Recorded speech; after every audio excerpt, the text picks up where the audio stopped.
Hi friends, welcome to my dreams world. మన వైషు పంపిన video Siddhu play చేశాడు. ఆఫీస్ రిసెప్షన్ దగ్గర వెంకటరమణ అంకుల్ ఆయనతో పాటు ఇంకో అతను వచ్చి ఏదో మాట్లాడుతున్నారు. 10 నిమిషాల తర్వాత సోనా వచ్చి వాళ్ళ దగ్గర ఏదో తీసుకుంది. ఆ తర్వాత ఇంకో వీడియో సోనా సంతోష్తో కలిసి ఒక పబ్లో కూర్చుని ఎంతో చనువుగా మాట్లాడుతోంది. ముందు ఇద్దరు నవ్వుకున్నారు. ఆ తర్వాత ఏదో గొడవ. సోనా సంతోష్కి వార్నింగ్ ఇచ్చి వెళ్ళిపోయింది. ఇదంతా చూసిన సిద్ధుకి మైండ్ పోతోంది. వనమాలికి షాకే. పాపం తను కంపెనీకి విరుద్ధంగా ఏం చేయలేదు. కేవలం వైషు మీద ఉన్న కోపంతో సోనాకి హెల్ప్ చేశాడు అంతే. ఆ తర్వాత వైషు ప్రత్యక్షమైంది వీడియోలో. హాయ్ మామా, మీకు కొన్ని నిజాలు చెప్పాలని వచ్చాను. అసలు ఏం జరిగిందంటే, సంతోష్ ఉన్నాడు కదా, మన శత్రువు రంగనాథ్ కొడుకు. అతను మనకి పోటీగా కంపెనీ స్టార్ట్ చేశాడని తెలుసు. అతనే మన MD sir mister Siddharth Dev ఎంతగానో నమ్మి అభిమానించే సోనాని ఇక్కడికి పంపాడు. అది విని అందరూ సోనా వైపు ఆశ్చర్యంగా చూశారు. సోనా తలదించుకుంది. వైషు కంటిన్యూ చేస్తూ, అయితే ఆయన చెప్పింది సిద్ధు గారితో ప్రేమ నటించమని. కానీ ఈ మహానటి ఏకంగా జీవించింది. ఆయనకి అది నచ్చలేదు. ఆయనే మామ మనుషుల్ని పంపి నిన్ను కొట్టించాడు. కారణం నాకు అర్థం కాలేదు. అయితే ఆ రోజే నేను నీకు పెన్ డ్రైవ్ ఇచ్చాను. ఈ సోనా నేను ఎంత వద్దంటున్నా కూడా కావాలని నన్ను ప్రాజెక్ట్లో ఇన్వాల్వ్ చేస్తుంటేనే డౌట్ వచ్చింది. బట్ తన టాలెంట్ చూసి నేనే ఆశ్చర్యపోయాను. వర్క్హాలిక్. వనమాలి సార్ టీం 10 డేస్ తీసుకుంటే సోనా తన టీంతో 1 వీక్లో కంప్లీట్ చేయించింది. అది తన టాలెంట్. తను సిద్ధుగాని లవ్ చేసింది. బట్ సార్ రిజెక్ట్ చేశారు అని చెప్పి ఆపింది. సురేంద్రకి కోపం పీక్స్కి వెళ్తోంది. నేను అనుకోకుండా సిద్ధుగారి లైఫ్లోకి వచ్చాను. ఒకవేళ మా అక్క వచ్చుంటే ఏం ప్లాన్ వేసేదో, కానీ నేను ఆఫీస్ వరకు రావడం ఫ్యూచర్ ఎండి అని విని తట్టుకోలేకపోయింది. ఏరి కోరి నన్ను తన టీంలోకి తీసుకుంది. ముందు నన్ను కామెంట్ చేస్తే నా రేంజ్లో నేను డోస్ ఇచ్చా. ఆ తర్వాత నన్ను కావాలని ప్రాజెక్ట్లోకి ఇన్వాల్వ్ చేసింది. తను ఎంతో కష్టపడి కంప్లీట్ చేసిన ప్రాజెక్ట్లో కోడింగ్ మార్చి నన్ను అందరి ముందు దోషిగా చేయాలని చూసింది. అయితే ఇక్కడ ఒక లాజిక్ మిస్ అయింది. నేను దొరికితే దోషి ఓకే, బట్ తను దొరికితే కంపెనీ నుంచే కాదు. ఇలాంటి ఫ్రాడ్ చేసినందుకు తనకి ఎక్కడ జాబ్ దొరకదని ఎలా మర్చిపోయింది? అసలు తనే కోడింగ్ మార్చిందని మీ అందరికీ తెలియాలి కదా. మామ, నీకు ఇచ్చిన పెన్ డ్రైవ్లో నేను ఎప్పటికప్పుడు బ్యాకప్ తీసిన కోడింగ్తో పాటు సోనా చేసిన రాంగ్ కోడింగ్ని ఎడిట్ చేసి మా టీంకి అలాట్ చేసిన ప్రాజెక్ట్ మొత్తం కంప్లీట్ చేశా. ఆ రోజు నేను సంతోష్ మనుషులు అటాక్ చేయగానే ఆ పెన్ డ్రైవ్ కింద పడిపోయింది. అప్పుడే నేను మాట్లాడిన వెంకటరమణ అంకుల్ అది చూసి తీసుకుని నేను రామ్స్లో వర్క్ చేస్తున్నానని అప్పుడే చెప్పా. సో ఆయన వాళ్ళ అల్లుడిని తీసుకుని వచ్చి మరీ నా కోసం ఎంక్వైరీ చేస్తే నేనిస్తానని తీసుకుని నా దాకా రానివ్వకుండా తనే ఆ పెన్ డ్రైవ్లో డేటా కాపీ చేసి తనే మొత్తం చేసినట్లు సిద్ధు గారి ముందు జీవించింది. ఒకవేళ తను చెయ్యకపోతే ఆ పెన్ డ్రైవ్ నాకే ఇచ్చేది కదా. అక్కడ దొరికిపోయింది. నాకు ఆయనే స్వయంగా కాల్ చేయబట్టి సోనా గురించి మొత్తం ఎంక్వైరీ చేశా. అలా ఆమె ఎవరో తెలిసింది. అది మామ జరిగింది. నేను ఎగ్జామ్స్ కోసం ఇండియా వెళ్ళిపోతున్నాను. ఇంకెప్పుడు ఇక్కడికి రాను. వెళ్ళే ముందు నేను దోషిగా వెళ్ళడం నాట్ గుడ్. అందుకే ఈ వీడియోతో మీ ముందుకు వచ్చా అన్నది. వీడియో అయిపోయింది. సిద్ధు బావ ఫుల్ కోపం కమ్ కన్ఫ్యూజన్ కమ్ షాక్లో అలాగే ఉండిపోయాడు. స్టాఫ్ అంతా గుసగుసలు స్టార్ట్ చేశారు. సోనా అంటూ గట్టిగా పిలిచాడు సురేంద్ర. అంతే, చుప్చాప్ సైలెంట్. సోనా వణుకుతూ సురేంద్ర ముందుకు వచ్చింది. గెట్ అవుట్, ఇంకెప్పుడు ఇక్కడ కనపడకు అన్నాడు కోపంగా. అవమానంతో వెళ్తున్న సోనాతో సిద్ధు సోనా ఆగు అని పిలిచాడు. తను ఆగగానే సిద్ధు షాన్ అంటూ పిలిచాడు. షాన్ వచ్చి ఎస్ సార్ అనగానే సిద్ధు తనకి ఏదో చెప్పాడు. షాన్ వెళ్ళి 10 నిమిషాల తర్వాత ఒక కంపెనీ లెటర్ హెడ్తో వచ్చాడు. సిద్ధు సైన్ చేసి సోనా చేతికిచ్చి, ఇంకెప్పుడు నాకు ఎదురుపడకు, నీకు ఇక్కడే కాదు వరల్డ్లో ఎక్కడా జాబ్ రాదు అంటూ అసహ్యంగా చూశాడు. సోనా అవమానంతో వెళ్ళిపోయింది. సిద్ధుకి వైషునే కళ్ళ ముందు మెదులుతోంది. పాపం తను చెప్పాలని ట్రై చేసింది. షిట్, నేనే వినలేదు అనుకుంటూ సురేంద్రతో డాడ్ ఇంక వెళ్దామా అని అడిగాడు. ఓకే అని బయలుదేరాడు సురేంద్ర. దానిలో ఏం మాట్లాడకుండా కామ్గా డ్రైవ్ చేసిన సిద్ధుతో, సిద్ధు, ఇవాళ జరిగింది చూస్తే నీలో విక్రమ్ కనిపించాడు. తను ఆవేశంలో ఏం మాట్లాడతాడో తెలియదు. నీకు కొన్ని విషయాలు చెప్పాలి అంటూ జెట్ కాయిల్ తీసుకున్నాడు. మా పెళ్లి తర్వాత నేను విక్రమ్ కలిసి చిట్ ఫండ్ కంపెనీ స్టార్ట్ చేశాం. అప్పటికి విక్రమ్కి ఇంకా పెళ్లి కాలేదు. మా పెళ్ళైన సంవత్సరానికి రామ్ పుట్టాడు. మీ అమ్మకి రామ్నే లోకం. తనని చూసి ఎంతో మురిసిపోయేది. వాడి ధ్యాసలో ఒక్కొక్కసారి నన్ను కూడా పట్టించుకునేది కాదు అంటూ నవ్వాడు సురేంద్ర. రామ్ ఎప్పుడు నవ్వుతూనే ఉండేవాడు. ఎవరంకుల్? మా మాపేనా? అయ్యో బాబోయ్! విక్రమ్ కూడా రామ్ని నిమిషం కూడా వదిలేవాడు కాదు. మా కంపెనీ కూడా మంచి ప్రాఫిట్స్తో ముందుకు వెళ్తోంది. మీ అమ్మమ్మ ఊరి వాళ్ళ ద్వారా ఈ సంతోష్ వాళ్ళ నాన్న రంగనాథ్ మా ఆఫీస్లో జాయిన్ అయ్యాడు. రామ్ పుట్టిన 2 సంవత్సరాలకి నువ్వు పుట్టావు. వాడు శ్రీరామ్ దేవ్, నువ్వు సిద్ధార్థ్ దేవ్. ఇంకా విక్రమ్ అయితే మీ ఇద్దరిని ప్రాణం కన్నా ఎక్కువగా చూసుకునేవాడు. నీ ఫస్ట్ బర్త్డే దగ్గరికి వస్తోంది. ఒకరోజు బ్యాంకు నుంచి వస్తున్న రంగనాథ్ని ఎవరో కొట్టి 50 లక్షలు కొట్టేశారు. ఇప్పుడు మన వేలో పోదాం. జరిగింది తెలియగానే విక్రమ్, సురేంద్ర హడావిడిగా హాస్పిటల్కి వెళ్ళారు. చిన్న చిన్న దెబ్బలతో బయటపడ్డ రంగనాథ్ని చూసి సురేంద్ర ఊపిరి పీల్చుకుంటే విక్రమ్ మాత్రం కోపంతో ఊగిపోతూ, అసలు అంత అజాగ్రత్తగా ఎలా ఉన్నావు అంటూ రంగనాథ్ కాలర్ పట్టుకున్నాడు. రంగనాథ్ ఏదో చెప్పబోతుంటే, అసలు నాకు ముందు నుంచి నీ మీదనే అనుమానం. చెప్పు, ఏం చేసావా డబ్బులు అని అడిగాడు అనుమానంగా చూస్తూ. రంగనాథ్ కంగారు పడుతూ, నేనెందుకు తీస్తాను సార్ అంత అమౌంట్ అని అడిగాడు. అవును విమ్ము, తనెందుకు తీస్తాడు, నువ్వు ఆవేశపడకు అన్నాడు సురేంద్ర ఆశ్చర్యంగా. నువ్వొకడివి, అందరినీ గుడ్డిగా నమ్మేస్తావు. ఒకవేళ వీడి ప్లాన్ కాకపోతే తన ప్రాణాలను అడ్డు పెట్టైనా వాళ్ళని ఎదుర్కోవాలి కదా. ఒక్క దెబ్బ కూడా గట్టిగా తగలేదు చూడు. 50 లక్షలు చూసేసరికి దురాశ పుట్టింది. అందుకే ఇలా చేశాడు అన్నాడు కోపంగా. సార్, మీకు మీరే ఏదేదో ఊహించుకొని ఎలా పడితే అలా మాట్లాడితే మర్యాదగా ఉండదు అంటూ వాయిస్ పెంచాడు రంగనాథ్. చూడరా, నువ్వు వీడి మీద జాలి పడుతున్నావు, వీడేమో తన బుద్ధి బయట పెట్టాడు అంటూ సురేంద్ర వైపు చూశాడు. రంగనాథ్ కోపంగా లేచి విక్రమ్ని ఒక్క తోపు తోసేసరికి వెళ్ళి డోర్కి తగిలి రక్తం కారింది. రంగనాథ్ అంటూ సురేందర్ తన వైపు వెళ్తుంటే, సూరి ఆగు, ఇంక వీడితో మాటలు అనవసరం అంటూ సురేంద్రని తీసుకుని వెళ్ళిపోయాడు. ఆ తర్వాత రంగనాథ్ మీద కేసు పెట్టి జైల్లో వేయించారు. కంపెనీలో అంత పెద్ద అమౌంట్ కొట్టేశాడని అడగటానికి వెళ్తే కొట్టాడని కేసు ఫైల్ అయింది. ఆ రోజు సిద్ధు బర్త్డే. సుచిత్ర 3 ఏళ్ల రామ్కి కుర్తా పైజామా వేస్తూ మురిసిపోతోంది. రామ్ తన ముద్దు ముద్దు మాటలతో చుచి తమ్ము అంటూ సిద్ధు వైపు చూపించాడు. అప్పుడే అక్కడికి వచ్చిన సురేంద్ర, సుచి బర్త్డే వీడిది, ముందు వీడిని రెడీ చేయాలి కదా అంటూ సిద్ధుకి బట్టలు వేస్తుంటే, కానీ నాకు రామ్నే ఫస్ట్, నా బంగారు కొండ అంటూ స్వస్తిక్ గుర్తు మీద ముద్దు పెట్టింది. కానీ వీడికి నీకన్నా తన తమ్ముడంటేనే ప్రాణం, అందుకే నిన్ను సుచి అని పిలిచి సిద్ధుని మాత్రం తమ్ము అంటున్నాడు అంటూ నవ్వాడు సురేందర్.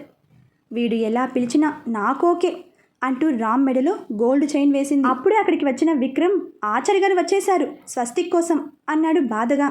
అదేంట్రా అంత బాధగా చెప్తున్నావు, నేను రామ్ వేయించుకోలే, అలాగే వీడు కూడా అంటూ సిద్ధునెత్తుకున్నాడు. ఏం ఆచారమో ఏమిటో రా అయ్యా, అది కూడా మేనమామ ఒళ్ళో కూర్చోబెట్టి. నాకు రామ్ ఏడిస్తేనే చాలా బాధ వేసింది అంటూ బయటకు వెళ్ళాడు. తతంగం అంతా ముగిశాక సిద్ధు ఏడుస్తుంటే రామ్ చుచి తమ్ము అంటూ చూపించి ఏడ్చాడు. అది చూసి అందరూ ఓయమ్మో, వీడు ఇప్పుడే తమ్ముడి కోసం ఇంతలా బాధపడుతున్నాడే అనుకుని నవ్వుకున్నారు. ఆ రోజు సాయంత్రం అందరూ గుడికి వెళ్ళారు. లోపల పూజ జరుగుతుంటే రామ్ నెమ్మదిగా సుచిత్ర చేయి వదిలి బయటకు వెళ్ళాడు. అది చూసి విక్రమ్, డ్రైవర్ రామ్ని తీసుకురా అనడంతో డ్రైవర్ రామ్ వెనకే వెళ్ళాడు. 10 నిమిషాలైనా ఇద్దరు రాకపోవడంతో సుచిత్ర, అన్నయ్య రామ్ ఏడి అని అడిగింది కంగారుగా. విక్రమ్ లేచి వెళ్ళాడు. సుచిత్ర మనసు ఆగక తను వెళ్ళింది. గుడి మొత్తం వెతికారు, ఎక్కడా కనపడలేదు. సుచిత్ర పెద్దగా ఏడ్చేస్తూ రామ్ అంటూ రోడ్డు మీదకి పరిగెత్తింది. సురేంద్ర, విక్రమ్ కూడా తన వెనకే వెళ్ళారు. నైట్ 10 గంటలు దాటినా రామ్ ఆచూకీ కానీ డ్రైవర్ ఆచూకీ కానీ దొరకలేదు. సుచిత్రని కంట్రోల్ చేయడం ఎవ్వరి వల్ల కావడం లేదు. ఒకవైపు రామ్ ఆచూకీ తెలియక, ఇంకోవైపు ఎప్పుడు సరదాగా అల్లరిగా ఉండే సుచిత్ర అలా కంటికి దారలా ఏడుస్తుంటే సురేంద్రకి గుండె బరువెక్కింది. 11 అవుతుండగా ఫోన్ వచ్చింది, డ్రైవర్ ఆచూకీ గురించి. అంతే, అందరూ పరిగెత్తుకుంటూ పోలీస్ స్టేషన్కి వెళ్ళారు. ఇన్స్పెక్టర్ డ్రైవర్ చనిపోయాడని, అయితే రామ్ ఆచూకీ దొరకలేదని చెప్పాడు. అది విని విక్రమ్ కోపంతో ఊగిపోతూ, ఇదంతా ఆ రంగనాథ్ కావాలని చేశాడు, మీరు రేపు మార్నింగ్ కల్లా వాడిని పట్టుకోండి అని చిందులు తొక్కాడు. పోలీసులు 2 రోజులు ఎంక్వైరీ చేసి రంగనాథ్ని పట్టుకుని విక్రమ్ వాళ్ళకి ఫోన్ చేశారు. వెళ్ళాక విక్రమ్ రంగనాథ్ గొంతు పట్టుకుని, ఎందుకు చేశావు ఇదంతా అని నిలదీశాడు పిచ్చ కోపంతో. రంగనాథ్ విక్రమ్ని తోసి, నేను కావాలని చేయలేదు, నువ్వు నన్ను అనవసరంగా అనుమానించి ఉద్యోగంలో నుండి తీసేశావు. ఆ డబ్బులు ఎవడో కొట్టేస్తే నన్ను దోషిని చేశావు. అంతేనా? అవి ఎక్కడ దాచానో తెలుసుకోవడానికి ఇంటికి వచ్చి గొడవ చేశావు. మా ఆవిడ ఇదంతా నిజమే అని నమ్మి నా మీద కోపంతో వెళ్ళిపోయింది. మా ఇంట్లో వాళ్ళు చీ కొట్టారు. నువ్వు మాత్రం నీ ఫ్యామిలీతో కలిసి ఎంజాయ్ చేస్తావు. అందుకే సురేంద్ర కొడుకుని కిడ్నాప్ చేస్తుంటే ఆ డ్రైవర్ అడ్డుపడ్డాడు. అనుకోకుండా తోయడంతో యాక్సిడెంట్లో చనిపోయాడు అన్నాడు. అది విని సురేంద్ర, మరి మా అబ్బాయి అని అడిగాడు కంగారుగా. రంగనాథ్ వెర్రి నవ్వుతూ, ఆ తోపులాటలో వాడు కూడా చచ్చే ఉంటాడు అన్నాడు. అది విని విక్రమ్ రంగనాథ్ గొంతు పిసుకుతుంటే వాడు గిలగిలా కొట్టుకున్నాడు. పోలీసులకి చుక్కలు కనపడ్డాయి విక్రమ్ని లాగడానికి. అంతలో ఇన్స్పెక్టర్, మీరు ఇలా ఆవేశపడితే మీరు కూడా జైల్లోకి రావాల్సి ఉంటుంది విక్రమ్ గారు అన్నాడు సీరియస్గా. సార్, మా బాబు ఏమైనట్లు అని అడిగాడు సురేందర్ ఏడుస్తూ. సార్, ఎంక్వైరీ చేశాం. రంగనాథ్ అనుకోకుండా మీ డ్రైవర్ని బలంగా తోయడంతో అతను లారీ కింద పడ్డాడు. అతని చేతిలోనే మీ బాబు ఉన్నాడు. ఆ డ్రైవర్ చనిపోయాడనే భయంతో రంగనాథ్ పారిపోయాడు. మీ బాబు కోసం అందరినీ వాకాబు చేశాం. ఎవరూ చూడలేదంటున్నారు. పక్కనే రైల్వే ట్రాక్ ఉంది కదా, ఆ ఫోర్స్కి అక్కడేమైనా పడ్డాడేమో అని చూశాం. లేదు అన్నాడు ఆ ఇన్స్పెక్టర్. లేదు సార్, వీడే మా రామ్ని ఏదో చేశాడు. చెప్పడం లేదు. నాకు ఒక్క ఛాన్స్ ఇవ్వండి. నా కొడుకుని చంపైన నిజం తెలుసుకుంటా అని రంగనాథ్ మీదకి వెళ్ళాడు విక్రమ్. ఆయన విక్రమ్తో, సార్, మా ఎదురుగానే ఇంత వైలెంట్గా బిహేవ్ చేస్తే మిమ్మల్ని ఇప్పుడే అరెస్ట్ చేయాల్సి వస్తుంది అంటూ సురేంద్ర వైపు చూసి, సురేంద్ర గారు, ముందు మీరు ఇక్కడి నుంచి వెళ్ళండి. మీ బాబు గురించి ఎలాగైనా తెలుసుకుని మీకు ఫోన్ చేస్తాం అని చెప్పి పంపించేశారు. ఆ తర్వాత పేపర్లో, టీవీలో కూడా రామ్ ఫోటో వేసి మరీ ప్రకటన ఇచ్చారు. విక్రమ్ అయితే తెచ్చిన వాళ్ళకి 10 లక్షలు అనౌన్స్ చేశాడు. అయినా లాభం లేకపోయింది. నెలలు గడుస్తున్నాయి. సుచిత్ర చాలా డల్ అయిపోయింది. నవ్వడం కూడా మర్చిపోయింది. జాను, తాతయ్య కూడా చాలా డల్ అయిపోయారు. ఒకరోజు సురేంద్ర, ఇక్కడే ఉంటే సుచిత్ర ఇంకా నార్మల్ అవ్వదు అంటూ ముంబైకి షిఫ్ట్ అయ్యాడు. ఆ తర్వాత సుచిత్రకి ఎంతో నచ్చజెప్పి సిద్ధు కోసం తన కోసమైనా నార్మల్ అవ్వాలని మాట తీసుకున్నాడు. ఆ తర్వాత కొన్నేళ్ళకి యూకే వచ్చారు. సురేంద్ర చెప్పడం ఆపి, సిద్ధు, ఇన్నాళ్ళు చెప్పనిది ఇప్పుడు ఎందుకు చెప్పానో తెలుసా? ఈరోజు నీలో విక్రమ్ కనిపించాడు. ఆ రోజు విక్రమ్ తొందరపడకుండా రంగనాథ్ని అవమానించకుండా ఉన్నట్లయితే ఈరోజు రామ్ మనతో ఉండేవాడు. ఈ మధ్య నువ్వు వైషు సీరియస్గా ఉండటం చూసి ఏదో జరిగి ఉంటుంది అని అనుకున్నా. కానీ ఇందాక వీడియోలో వైషు మాట్లాడింది విన్న తర్వాతే అర్థమైంది నువ్వు తనని బాగా హర్ట్ చేశావని. అంతేనా అని అడిగాడు. సిద్ధు అప్పటికే కారు ఆపేశాడు. ఏం మాట్లాడకుండా తలదించుకున్నాడు. అసలు తనని అడిగావా ఏం జరిగిందో? తనకి మాట్లాడే ఛాన్స్ ఇచ్చావా కనీసం అని వాయిస్ పెంచాడు సురేందర్. సిద్ధు కామ్గా ఉండటం చూసి, అప్పుడు విక్రమ్ ఆవేశం రామ్ని దూరం చేసింది. ఇప్పుడు నీ ఆవేశం వైషుని కూడా దూరం చేస్తోంది అన్నాడు బాధగా. ఏమంటున్నావు డాడ్ అని అడిగాడు సిద్ధు ఆశ్చర్యంగా. వైషు అనిరుద్ వాళ్ళ ఇంటికి వెళ్ళింది. రేపు మార్నింగ్ తనే ఫ్లైట్ ఎక్కిస్తాడని. తనని ఏమాత్రం అర్థం చేసుకోలేని నువ్వు ఎయిర్పోర్ట్కి రావద్దని తేల్చి చెప్పింది అనగానే, ఓ గాడ్ అంటూ తల పట్టుకున్నాడు సిద్ధు. రండి రండి, ముంబైకి వెళ్దాం. Suraj uncle came to Sameer house ఆయన పుత్రరత్నాన్ని చూసుకోవడానికి. సమీర్ సూరజ్ని చూడగానే, సూరజ్ బాయ్, వీరా కాల్ చేశాడు. మీ అబ్బాయిని తీసుకెళ్ళిపోమన్నాడు అని చెప్పగానే సూరజ్ ఆనందంగా, అవునా, నిజమేనా అని వెంటనే ఫేస్లో ఫీలింగ్స్ మార్చేస్తూ, అంటే ఆ వాల్యుబుల్ థింగ్స్ అవసరం లేదా అని అడిగాడు ఆశ్చర్యంగా. అదంతా నాకు తెలియదు, వీరా చెప్పింది నీకు చెప్పాను అంటూ చిట్టి అంటూ కేక వేశాడు. చిట్టి లగెత్తుకుంటూ వచ్చి, చెప్పన్నా అన్నాడు యమ ఉత్సాహంగా కమ్ ఉల్లాసంగా.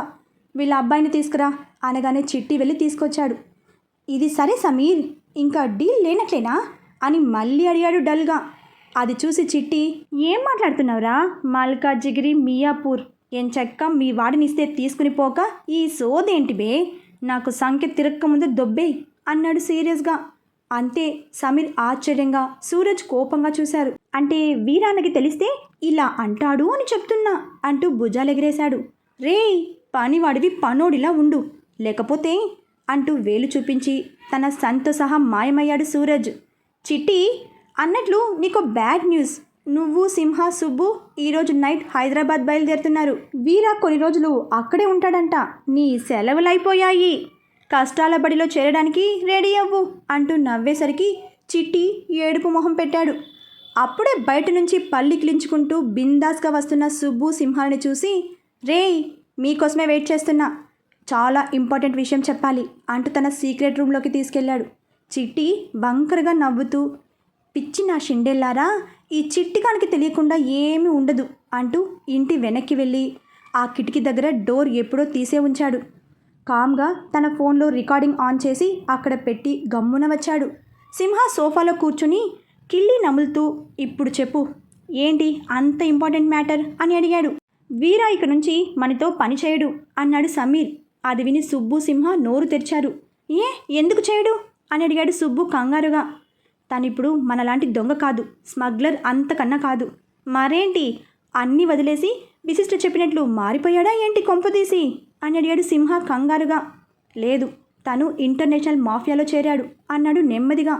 ఇంటర్నేషనల్ మాఫియానా అంటూ ఇద్దరు అవాక్కయ్యారు. అందుకే సూరజ్ చెప్పిన డీల్ కూడా వదిలేశాడు. అసలు మీకు తెలుసో లేదో, ఈ మధ్య తను చేసిన కొన్ని ర్యాబరీస్ డీలింగ్స్ వాళ్ళు తనకి పెట్టిన టెస్ట్ అంటూ సిగరెట్ తీసి వెలిగించాడు. నీకెవరు చెప్పారు, వీరానే చెప్పాడా అని అడిగాడు సింహ ఆశ్చర్యంగా. కాదు, కాళీ అనగానే, అంటే కాళీకి తెలుసా, వాడు కూడా వెళ్తాడా అక్కడికి అని అడిగాడు సుబ్బు ఆశ్చర్యంగా. ఏంటి వెళ్ళేది, ఎక్కడికి, అదేమైనా పబ్లిక్ పార్కా, ఎవరు పడితే వారు వెళ్ళడానికి, దానికోసం వాళ్ళే సెలెక్ట్ చేసుకుంటారు. తక్కువ వయసులోనే ఎంతో గట్స్, ఇంకా ఈ రాబరీస్, మెయిన్గా స్మగ్లింగ్లో ఆరితెరిన వాళ్ళని. అలా చూసినా మనోడు కింగ్ అనుకో, అందుకే ఏరి కోరి తనని తీసుకెళ్తున్నారు అన్నాడు సమీర్ సీరియస్గా. కాసేపు ముగ్గురు కామ్గా కూర్చున్నారు, ఎవరూ మాట్లాడలేదు. ఇప్పుడు ఏంటి పరిస్థితి అంటూ సుబ్బు డల్గా అడిగేసరికి, మొన్న ఏమో మేము ముంబై వస్తున్నాం, సపరేట్గా ఇల్లు చూడు అన్నాడు. ఇవాళ ఫోన్ చేసి మిమ్మల్ని హైదరాబాద్ రమ్మని చెప్పాడు. నాకేమీ అర్థం కాక కాళీకి ఫోన్ చేసి అడిగాను. వాడు మొదట ఏం చెప్పలేదు, నేను అడగ్గా అప్పుడు చెప్పాడు. అనే అన్నాడు ఇక నుంచి మనతో వర్క్ చేయడేమో అని అంటూ నీరసంగా చైర్లో కూర్చున్నాడు సమీర్. మనతో కలిసి పని చేయనప్పుడు మమ్మల్ని ఎందుకు హైదరాబాద్ రమ్మనడం అన్నాడు సింహ అయ్యమూలగా చూస్తూ. సేమ్ డౌట్ తెలుగులో అని సుబ్బు అనగానే, వాడేంటో వాడి ఆలోచనలేంటో ఏం అర్థం కావు హూ అంటూ తల పట్టుకున్నాడు సమీర్. అది సరే, కాళీకి వాడే చెప్పాడా ఇదంతా అని అడిగాడు సింహ. ఆ విషయం నేను అడగలేదురా, అయినా వీరాకి మైండ్ ఉందా అసలు, చూస్తూ చూస్తూ మాఫియాలోకి. ఓ మై గాడ్, అసలు ఎంత రిస్కో తెలుసా, అడుగడుగున ప్రమాదాలే, వాడికే కాదు వాడితో ఉండే వాళ్ళకి కూడా. ఎవడు ఎటు నుంచి వస్తాడో, ఏ ప్రమాదం తీసుకొస్తాడో తెలియదు అన్నాడు సమీర్ సీరియస్గా. రిస్క్ ఎంత ఉంటే అంత పైసలు ఎక్కువనే కదా సమీర్ అన్నాడు సింహ. అన్నాడు సమీర్ పరధ్యానంగా. సుబ్బు కళ్ళజోడు సరిచేసుకుంటూ, ఒక్కో డీలింగ్కి ₹1,00,00,000 కన్నా ఎక్కువే వస్తాయి కదా అని అడిగాడు. నీ మొహం, వన్స్ వీరా అక్కడ సెటిల్ అయితే వితిన్ 1 ఇయర్లో 50 నుంచి 80 కోట్లు సంపాదిస్తాడు అన్నాడు. అది విని సింహ, సుబ్బు నోళ్ళు తెరిచారు. బట్ ఈ విషయం మన మధ్యనే ఉంచుదాం, బయటకు తెలిస్తే వీరాకే డేంజర్ అన్నాడు సమీర్. వీళ్ళు మాట్లాడుకోవడం అయిపోయాక చిట్టి కామ్గా వెనక్కి వెళ్ళి ఫోన్ తీసుకుని తన రూమ్లోకి వెళ్ళి ఆన్ చేశాడు. అంతా విని ముందు షాక్ అయ్యాడు. ఆ తర్వాత, భలే దొరికేవరా మాపే, ఇది అడ్డు పెట్టుకుని నీ నుంచి ఎంతో కొంత వసూలు చేసుకోవాలి అనుకుంటూ సంబరపడ్డాడు. పాపం ఈ అత్యాసే తన కొంప ముంచుతుందని అస్సలు అనుకోలేదు మన చిట్టిబాబు. చూద్దాం అది ఎలానో తర్వాతి అప్డేట్లో. బాయ్ ఫ్రెండ్స్, మరొక భాగంతో కలుసుకుందాం.